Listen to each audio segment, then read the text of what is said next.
There was a time जब Commonwealth game जैसे global events में भारत को शर्मिंदा होना पड़ता था। 2010 Commonwealth games, corruption, collapse, bridge और इंटरनेशनल एम्बेरसमेंट, मेडल्स नहीं आते थे, मजाक उड़ाया जाता था हमारा। इंडिया की इमेज ऐसी बन गई थी मानो हम सच में गेम्स में फिसड्डी हों और होस्टिंग राइट्स तो हमें क्या ही मिलेंगे। लेकिन अब भारत सक्सेसफुली इवेंट्स होस्ट भी करता है, रिकॉर्ड मेडल्स भी जीतता है और ओलंपिक्स जैसे हाईएस्ट लेवल इवेंट्स में भी अपनी मजबूत बिड पेश कर देता है। और दोस्तों, ताजा खबर यह है कि इंडिया ने अब एशियन गेम्स होस्ट करने की बिड की है। जी हाँ, भारत अब एक नहीं बल्कि 3 बड़े ग्लोबल स्पोर्टिंग इवेंट्स की प्लानिंग कर रहा है। 2030 कॉमनवेल्थ गेम्स के लिए अहमदाबाद को होस्ट सिटी के तौर पर तैयार किया जा रहा है। भारत 2036 ओलंपिक्स के लिए भी ऑफिशियल बिड दे चुका है और अब 2038 एशियन गेम्स को होस्ट करने की तैयारी भी शुरू हो गई है। यानी एक पूरा डेकेड ऐसा बनाया जा रहा है जिसमें इंडिया लगातार मेगा स्पोर्टिंग इवेंट्स होस्ट कर सके।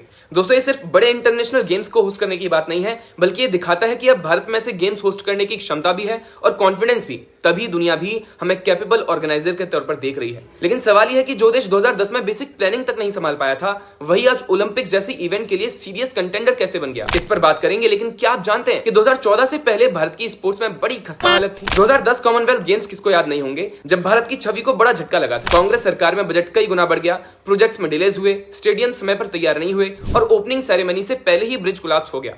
आर्मी को बुलाना पड़ा था ब्रिज बनाने के लिए। दुनिया भर में हेडलाइंस बनी कि भारत इतने बड़े इवेंट को संभाल नहीं सकता। कई देशों ने सिक्योरिटी और मैनेजमेंट को लेकर के बड़े सवाल उठाए। दोस्तों, उस समय होस्टिंग क्रेडिबिलिटी लगभग खत्म हो गई थी।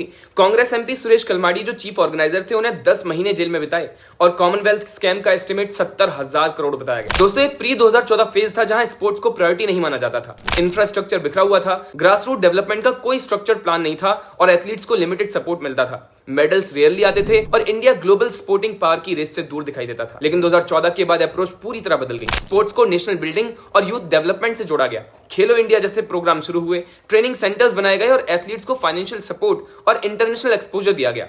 इससे ग्रासरूट लेवल पर भी टैलेंट डेवलप होना शुरू हुआ। नए स्टेडियम्स, एकेडमिक्स और स्पोर्ट्स यूनिवर्सिटी स्थापित की गई। टारगेट ओलंपिक पोडियम स्कीम जैसे इनिशिएटिव्स के जरिए एलीट एथलीट्स को फोकस सपोर्ट दिया गया। इसका असर धीरे धीरे रिजल्ट्स में दिखने लगा। एशियन गेम्स में भारत का मेडल टैली लगातार बढ़ा और हाल के एडिशन में भारत ने 100 से ज्यादा मेडल जीत करके रिकॉर्ड बनाया है। ओलंपिक्स में भी भारत ने अपना बेस्ट परफॉर्मेंस दिया, जिसमें एथलेटिक्स में हिस्टोरिक गोल्ड मेडल शामिल था। ये बदलाव सिर्फ नंबर्स में नहीं बल्कि कॉन्फिडेंस में भी दिखा। अब होस्टिंग कैपेबिलिटी भी बदल गई है। पहले जहां एक इवेंट को संभालना मुश्किल था, अब लॉन्ग टर्म पाइपलाइन तैयार की जा रही है। 2030 कॉमनवेल्थ गेम्स को रिहर्सल की तरह देखा जा रहा है। 2036 ओलंपिक्स के लिए क्रेडिबिलिटी बिल्ड की जा रही है और 2038 एशियन गेम्स इस पूरी जर्नी का कल्मिनेशन बन सकता है। दोस्तों, यही वजह है कि जो देश कभी ग्लोबल स्टेज पर शर्मिंदगी झेल रहा था, वही अब ग्लोबल स्पोर्टिंग इवेंट्स होस्ट करने और मेडल जीतने की रेस में तेजी से आगे बढ़ रहा है। नमस्कार।